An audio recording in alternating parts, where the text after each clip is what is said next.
Prabu Airlangga masih memeluk erat-erat putrinya sambil terus menangis, begitu pula dengan putrinya. Putriku, tolong maafkanlah ayahandamu ini, tolong maafkan ayahandamu yang telah hilaf ini Ananda. Ayahanda, Ananda telah memaafkan Paduka, Ananda sadar itu sudah garis nasib yang harus Ananda lalui. Tetapi Sang Brahmawijaya, engkau tidak perlu meninggalkan kedaton ini Ananda.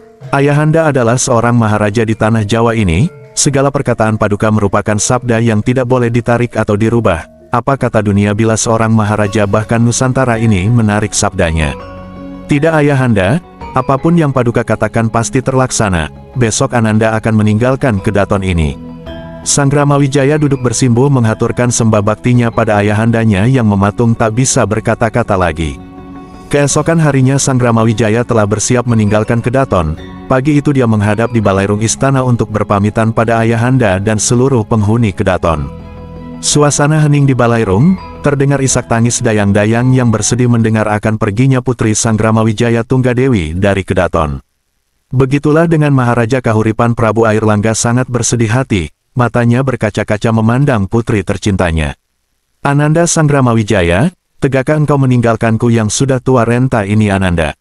Paduka yang mulia masih muda, Maharaja Airlangga masih muda, ayahanda izinkanlah Ananda meninggalkan Kahuripan untuk menuliskan garis takdir yang telah dewata tentukan.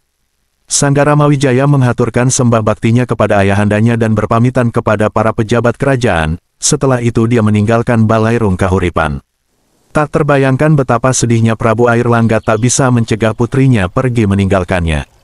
Kemudian beliau memerintahkan Pati Narotama untuk menugaskan beberapa orang prajurit Brajan Impling mengiringi kepergian sang putri. Beberapa hari setelah kepergian putri Sang Brahmawijaya Tunggadewi dari Kahuripan terjadi perselisihan antara Pangeran Samarawijaya dengan Pangeran Garasakan sampai terjadi pertempuran. Mendengar berita ini Prabu Airlangga murka sehingga mengumpulkan seluruh pejabatnya di balairung.